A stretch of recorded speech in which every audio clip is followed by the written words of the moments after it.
प्रिय भक्तों, जय माता की। करवा चौथ व्रत हर वर्ष कार्तिक मास के कृष्ण पक्ष की चतुर्थी पर किया जाता है। महिलाएं पति की लंबी उम्र की कामना के लिए निर्जला व्रत रखती हैं और रात में चंद्र दर्शन के बाद अपना व्रत खोलती हैं। करवा चौथ व्रत की पूजन विधि इस प्रकार है। सुहागिन महिलाएं प्रातः उठकर सरगी लेकर भगवान की पूजा कर पति की दीर्घायु की प्रार्थना करें। निर्जला व्रत का संकल्प लें। लकड़ी का पाटा पूर कर उस पर जल का भरा लोटा रखें। मिट्टी की वेदी पर सभी देवी देवताओं और कलश की स्थापना करें। बायना निकालने के लिए एक मिट्टी का करवा रखकर करवे में गेहूं व ढक्कन में चीनी तथा नगद रुपये रखें। फिर उसे कलावा अर्थात मोली से बांधकर गुड़ चावल से पूजा करें। फिर 13 बार करवे का टीका करके उसे 7 बार पाट के चारों ओर घुमाएं। भगवान गणेश जी की पूजा करें। गणेश जी को रोली मोली गुड़ चावल फल फूल आदि अर्पित करें और हाथ में 13 गेहूं के दाने लेकर करवा चौथ की कथा सुने। करवा चौथ की कहानी सुनने के बाद करवे पर हाथ फेरकर सासू जी के चरण स्पर्श करें। फिर 13 दाने गेहूं व करवा यथास्थान रख दें। रात्रि में भगवान गणेश जी की पूजा करें और चंद्रोदय के समय चंदन रोली अक्षत पुष्प धूप दीप आदि से चंद्रदेव की पूजा करें। चंद्रदेव को अर्घ देवें और अपने पति को छलनी से देखें। तत्पश्चात पति द्वारा जल पिलाकर व्रत खोला जाता है। यदि चंद्र दर्शन के समय चंद्र दर्शन नहीं होता है तो ऐसी स्थिति में महिलाओं को क्या करना चाहिए? हो सकता है कि जहां आप रह रहे हों वहां पर घने बादल हो गए हों।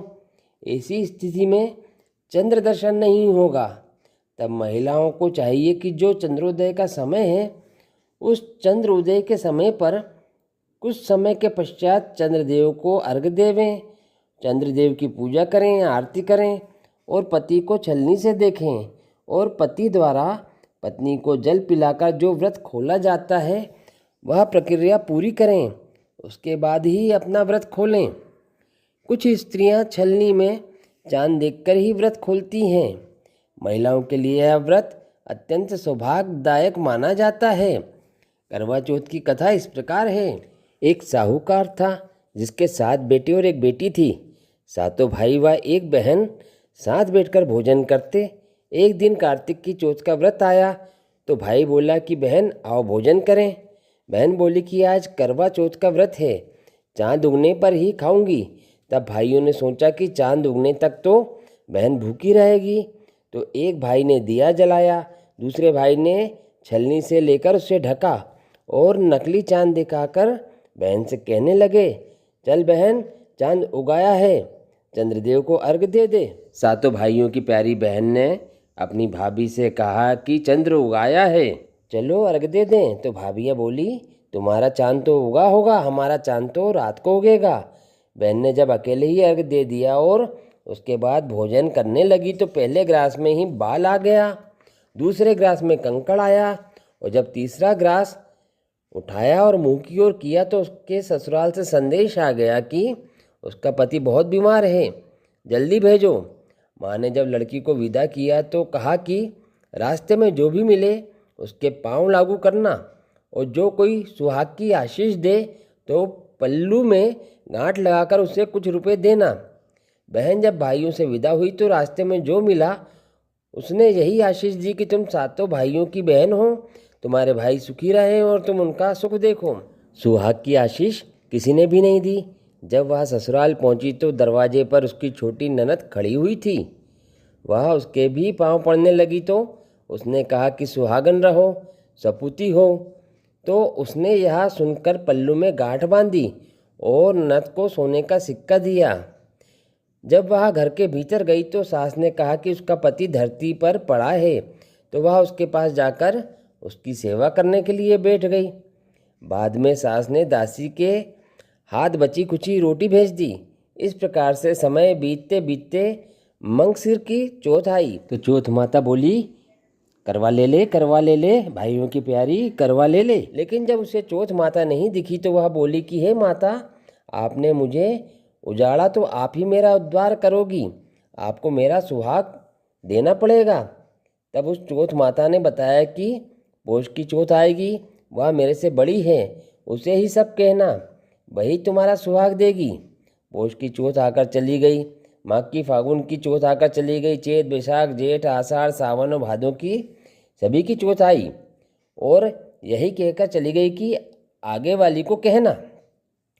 असोज की चौथ आई तो उसने बताया कि तुम पर कार्तिक की चौथ नाराज है, उसी ने तुम्हारा सुहाग लिया है, वही वापस कर सकती है, वही आएगी तो उसके पांव पकड़कर विनती करना।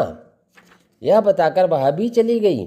जब कार्तिक की चौथ आई तो गुस्से में बोली, भाइयों की प्यारी करवा ले ले, दिन में चांद उगानी करवा ले ले, व्रत खंडन करने वाली करवा ले ले, भूखी करवा ले ले। तो यह सुनकर वह चौथ माता को देखकर उनका पांव पकड़कर गिड़गिड़ाने लगी और कहने लगी, हे चौथ माता, मेरा सुहाग तुम्हारे हाथ में है, आप मुझे सुहागन करें।